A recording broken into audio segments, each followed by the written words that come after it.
அனைவருக்கும் காலை வணக்கம்.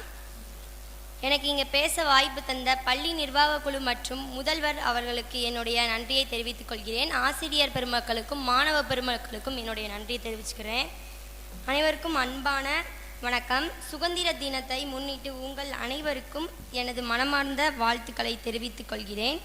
சுதந்திர தினத்தையும் குடியரசு தினத்தையும் ஒவ்வொரு இந்தியருக்கு அடையாளத்துடன் உற்சாகத்துடன் கொண்டாடப்படுவது நம் அனைவருக்கும் பெருமை சேர்க்கும் விஷயம். இந்த நாட்கள் நம் பெருமைப்படுத்தும் இந்தியர்கள் என்பதை நமக்கு நினைவூட்டுகிறது. என்னால் முடிஞ்சது உங்களாலேயும் முடியும். நீங்களும் கண்டிப்பாக சாதிக்கலாம். முதல்ல உங்கள் பெற்றோர் ஆசிரியர் சொல்கிறத கேட்டாலே நம்ம திறமை எப்போவுமே மேன்மேலும் வளர்ந்துக்கிட்டே இருக்கும். எல்லா துறைகளிலும் ப்ராக்டிஸ் இருந்தால் மட்டும்தான் நம்ம ஜெயிக்க முடியும். அது எந்த ஸ்போர்ட்ஸாக இருந்தாலும், படிப்பாக இருந்தாலும், ட்ராயிங் எதாக இருந்தாலும் ஜெயிக்கலாம். அதுக்கு நம்ம டெய்லியும் ப்ராக்டிஸ் பண்ணணும். நம்மளால் முடிஞ்ச வரைக்கும் நம்ம அதுக்கு எஃபர்ட் போடணும். நம்ம எப்போவுமே ஆசிரியர் சொல்கிறத கேட்கணும், பேரண்ட்ஸ் சொல்கிறதையும் கேட்கணும். ஒரு போட்டியில் சேருறதை விட அதில் ஜெயிக்கணும்னு நினைக்கக்கூடாது. என்றைக்கும் அதில் சேர்ந்து நம்ம பார்ட்டிசிபேஷன் பண்ணுறதே பெருசு.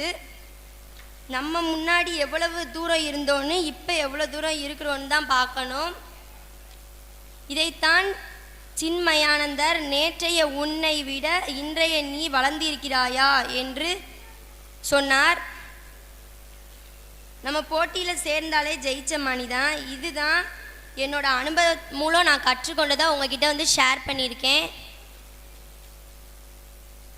அடுத்த முறை நீங்கள் எங்கள் ஸ்கூலுக்கு கண்டிப்பாக சீஃப் கெஸ்ட்டாக வரணும்னு நான் வேண்டிக்கிறேன். தேங்க்யூ.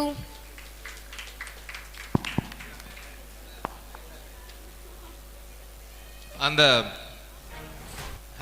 ஹேண்ட் மைக்க வச்சுக்கலாமா? நான் பேச ஓகே குட்.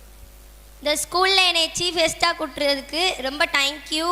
இந்த ஸ்கூலில் நல்லா ஸ்போர்ட்ஸ் ஈவெண்ட் நடத்துனாங்க, எல்லாமே நல்லா நடத்துனாங்க. சாப்பாடுலேருந்து எல்லாமே நல்லா செஞ்சாங்க.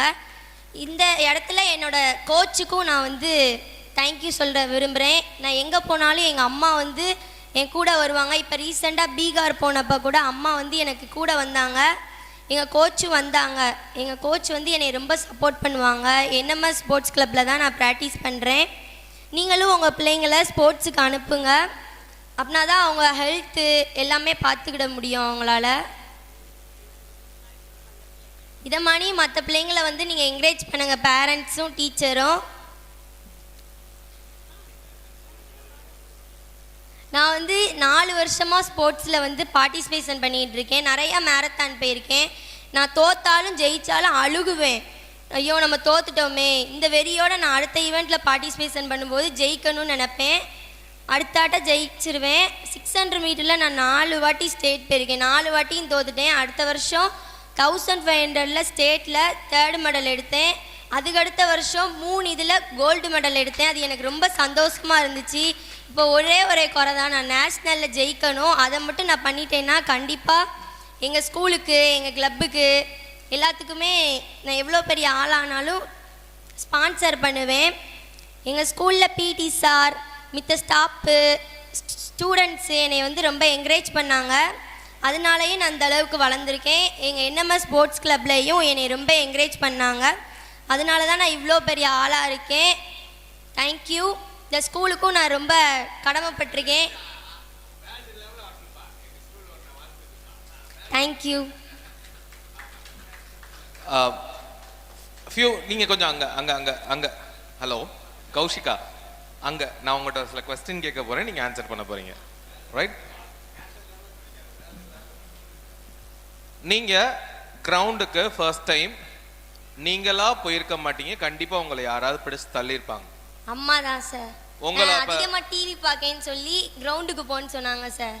சரி, எப்படி அம்மா சொல்றத கேட்கணும்னு தோணுச்சு? ஏன்னா இங்க இருக்கிற நிறைய பேருக்கு பிரச்சனை என்ன தெரியுமா? அம்மா நல்லதா அந்த அம்மாவும் சொல்லுவாங்க, ஆனா பிள்ளைங்க கேட்க மாட்டாங்க இல்லையா? உங்களுக்கு எப்படி தோணுச்சு? சார் அம்மா நல்லதானே சார் சொல்லுவாங்க. கிரவுண்டுக்கு போனா அதுல எதுவும் அர்த்தம் இருக்கும்ல சார். அதனால அம்மா சொன்னா நல்லதுக்கு தான் சொல்லுவாங்க. அதனால இங்க இருக்கிற அம்மா எல்லாரும் உங்க பிள்ளைகள் என்ன சொல்லுங்க, கிரவுண்டுக்கு போ அப்படின்னு சொல்லி தயவு செய்து சொல்லுங்க அப்படிங்கறது ஃபர்ஸ்ட், ரைட்? இப்போ நீங்க இந்த மாதிரி போறீங்கல்ல ஸ்போர்ட்ஸ்ல, இதனால உங்களுக்கு என்ன பெனிஃபிட் கிடைக்கும்? சார் நான் ரொம்ப ஹாப்பியாக இருப்பேன். வாவ், எனக்கு பிடிச்ச விஷயத்த நான் செய்யறேன், அதனால ரொம்ப ஹாப்பியா இருக்கேன். சரி, இது போக ஸ்போர்ட்ஸ் மூலமா ஏதாவது உங்களுக்கு ஃபியூச்சர்ல ஒரு பெனிஃபிட் கிடைக்குமா? கிடைக்கும் சார், கண்டிப்பா. என்ன சொல்லிருக்காங்க? சார் ஹெல்த் நல்லா இருக்கும் ஃபர்ஸ்ட். ஓகே. அதுக்கடுத்து நமக்கு வந்து சரியான டீச்சர்கிட்ட எப்படி பேசணும், என்ன பண்ணணுன்ற ஒழுக்கம் கிடைக்கும் சார் ஸ்போர்ட்ஸ்ல இருந்தா. ஓகே. அது போக நம்ம ஸ்டேட்ல ஜெயிக்கிறதுக்கு பாயிண்ட் இந்த மணி இருக்கு சார், அதுல நமக்கு ஜாப்பும் கிடைக்கும் சார் கவர்மெண்ட். நீங்க நேஷனல் வின் பண்ணீங்கன்னா உங்களுக்கு கவர்மெண்ட் ஜாப் கிடைக்கும் Yes, இல்லையா? ஸோ கவர்மெண்ட் ஜாப் கிடைக்கணும் அப்படின்னா உங்க குழந்தைகளுக்கு இன்னொரு வழி என்னன்னா ஒரு நேஷனல் லெவல் பிளேயர் ஆக்குங்க. நம்ம ஸ்கூல்ல 2 நேஷனல் பிளேயர் இருக்காங்க கௌசல்யா. ஒன்னு வந்து செஸ்ல ஜெயின்னு சொல்லி இதுக்கு முன்னாடி எங்கிட்ட 12th முடிச்சுட்டு போயிட்டாரு. இப்ப சதூஷன் சொல்லி நம்ம படிக்கிற பையன் 11thலயே நேஷனல் சாம்பியன், இப்பயுமே அந்த இதுல போறாரு. ஸோ நம்மளும் வந்து ஸ்கூல்ல ஸ்போர்ட்ஸுக்கு அவங்களுக்கு என்ன பண்ணிடுவோம் அப்படின்னா டிசம்பர் மாசம் வரைக்கும் we give them full freedom. அவங்க ஸ்கூலுக்கே வர மாட்டாங்க. அவங்க ஃபுல் அண்ட் ஃபுல் செஸ் அகாடமியில் என்ன பண்ணுவாங்க, ப்ராக்டிஸ் பண்ணுவாங்க. கடைசி 3 மாசம் மட்டும் ஸ்கூலுக்கு வந்து படிச்சு பாஸ் ஆயிருவாங்க. ஏன்னா அவங்க பாஸ் ஆனாவே போதும், அவங்களுக்கு கவர்மெண்ட்ல என்ன கொடுத்துருவாங்க, ஜாப் கொடுத்துருவாங்க, எல்லாமே கொடுத்துருவாங்க. ஸோ இதை இந்த நேரத்தில் இங்க நிறைய பேரண்ட்ஸ்க்கு சொல்லணும்னு நினைக்கிறேன். சார் படிக்கவும் செய்யணும் சார், ஸ்போர்ட்ஸ்ல இருந்தா படிக்கவும் செய்யணும், அதுவும் முக்கியம். ஏன்னா வந்து ஒரு 60% மார்க்காவது இருந்தா தான் அதுல ஜாபுக்கு போக முடியும். ஓகே, ஸ்போர்ட்ஸ்ல இருந்தா சரி. இன்னொரு ஒரு முக்கியமான இந்த மாணவர்களுக்கு இப்ப இருக்கிற பிரச்சனை, விளாண்டா வேர்க்குமே சார். விளாண்டா வேர்க்க தானே சார் செய்யும். ஆனா நாங்க வேர்க்க கூடாதுன்னு நினைக்கிறோம். வேர்த்தாதான் சார் விளையாட்டு, வேர்த்தாதான் விளையாட்டு. வேர்வை வர வரதான் நம்மளோட ஃபுல் எஃபெக்ட போடணும் சார் நம்ம எது பண்ணாலுமே. ஓகே. ஸோ இது கௌஷிகா சொல்லும் போது எனக்கு ஒரு விஷயம் என்னன்னா, நம்ம படிச்ச ஒரு கதை ஞாபகம் வருது. ஒரு முனிவர் இருந்தாரு, ஒரு மந்திர கயிறை கையில கட்டினாரு, வேர்வையால நனையணும் அப்படின்னா நீ நினைச்சதெல்லாம் நடக்கும்னு சொன்னாரு. அப்படி கௌஷிகா கையில அவங்க ஆசிரியரும் அவங்களுடைய பெற்றோரும் கெட்டிய அந்த மந்திர கயிறு அவங்களோட வேர்வையால் நனைந்து நனைந்து இன்னைக்கு எங்க கொண்டு போயிருக்கு, அவங்கள நேஷனல் லெவல் சாம்பியன் ஆயிருக்கு. ஸோ ஒரு வண்டர்ஃபுல்லான அட்ரஸ், நிறைய யூஸ்ஃபுல்லான மெசேஜ் சொன்ன கௌஷிகாக்கு நம்ம பெற்றோர்கள் எல்லாரும் ஒரு பலத்த கைத்தட்டல் கொடுத்துடலாம். Thank you Kaushika. Thank you sir. Thank you. Thanks a lot. Thank you, sir. And thank you, Kaushika. Your words are really true. And thereafter, our students will also follow your words, follow your path, and they too shine in their field. Thank you, da.